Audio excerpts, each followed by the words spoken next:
2007년도 아니고 수십 년 전의 내전 이야기도 아닙니다. 지금 이 순간 카리브해에 위치한 작은 나라 아이티에서는 주권 국가가 조용히 그러나 철저하게 붕괴하고 있습니다.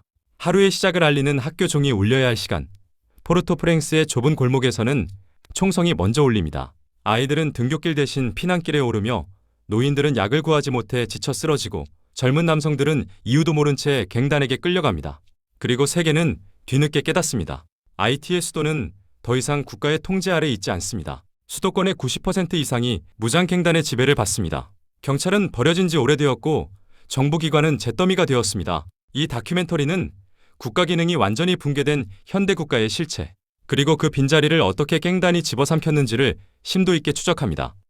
해 뜨기 전에 포르토프랭스는 적막했습니다. 그러나 그 적막은 평화가 아니라 공포의 신호였습니다. 사람들은 새벽 4시부터 움직이기 시작합니다. 갱단의 통행료를 피해 이동하기 위해서입니다. 해가 떠오르면 그 길은 곧 위험해집니다. 포르토프랭스는 한때 300만 명이 살던 활력 있는 도시였습니다.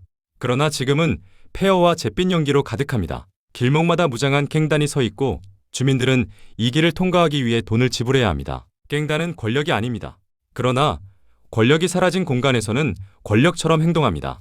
그들은 다음과 같은 기능을 수행하고 있습니다. 도로 통제 및 통행세 징수, 마을 단위 통치, 주민의 출입 관리, 강제 징집과 노동동원, 자의적인 법 집행, 성폭력과 인신매매, 무기마약 연료시장 독점. 이것은 더 이상 범죄의 범주가 아닙니다. 이것은 대체 통치구조, 즉 암흑정부입니다. 밤이 되면 도시 전체가 갱단들의 전쟁터가 됩니다. 총성이 울리고 불길이 어두운 하늘을 밝히고 집을 잃은 주민들은 산속과 언덕 위 임시 피난소로 도망칩니다. 아이티 수도의 밤은 단지 어둠이 아니라 국가가 사라진 밤입니다. 아이티의 국가 붕괴는 하루아침에 일어난 일이 아닙니다. 오랜 정치 불안정, 반복된 자연재해, 빈곤, 외세 개입, 그리고 결정적인 사건이 하나 있었습니다. 2021년 아이티 대통령 조브넬 모이즈가 암살된 사건입니다. 대통령이 자택에서 무장 괴한들에게 살해되면서 아이티 정부는 중심을 잃었고 경찰과 군대 역시 지휘체계를 잃었습니다. 국가의 머리가 사라졌습니다. 그리고 그 순간 권력의 빈 공간이 생겼습니다.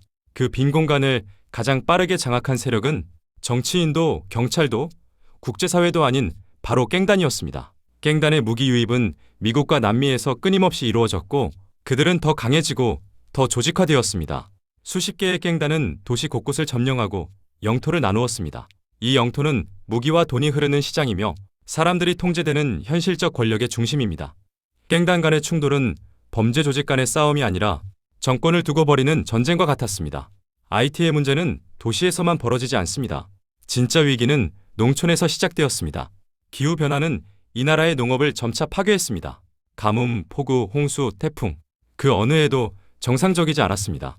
농작물은 자라지 않았고 농민들은 살아남기 위해 도시로 이동했습니다. 그러나 그 도시는 이미 갱단의 손에 들어가 있었습니다. 갱단들은 농촌을 공격해 사람들을 몰아냈습니다. 빈 땅을 차지하고 식량을 통제하기 위해서입니다. 농작물이 불타고 축사가 약탈당하고 농민들은 모든 것을 버리고 산속으로 피난해야 했습니다. 식량이 줄어들면 주민들은 갱단이 가져다주는 부패한 빵 한 조각에도 의존할 수밖에 없습니다.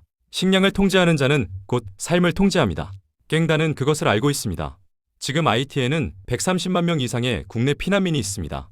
집을 잃고 가족을 잃고 미래를 잃은 사람들입니다. 아이티 인구의 10% 이상이 집을 떠난 것입니다.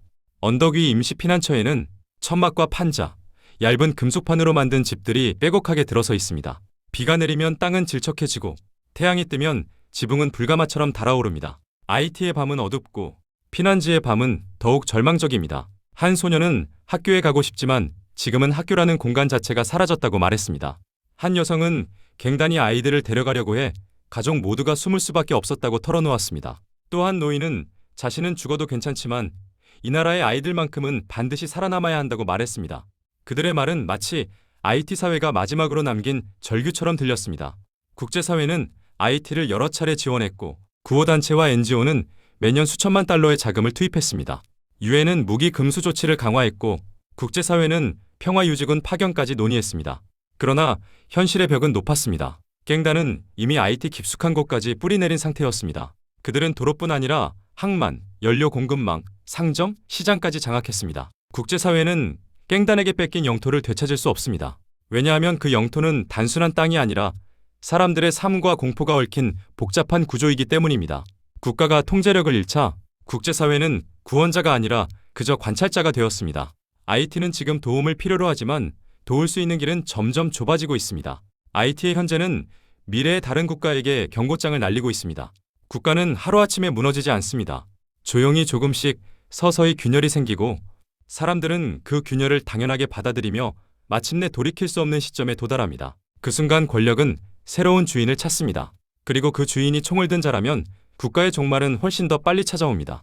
IT는 우리에게 묻습니다. 지금 우리에게 국가의 기반이 얼마나 취약할 수 있는지를, 국가가 정말로 안전한지, 국가가 무너진다면 우리는 어디로 향할 수 있는지, 그리고 우리는 어떤 체계에 의지하며 살아가고 있는지를 되돌아보게 만듭니다.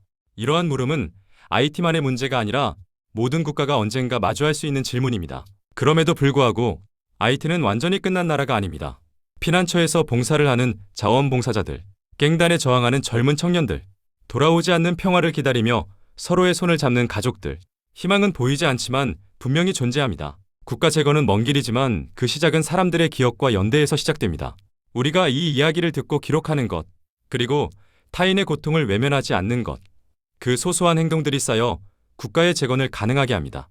IT의 현재는 비극입니다. 하지만 그 비극을 타인의 문제로 치부하는 순간 우리는 또 다른 IT를 만들어낼 위험에 놓이게 됩니다. 국가란 건물이나 제도가 아니라 사람이고 공동체이며 서로를 지키는 의지입니다.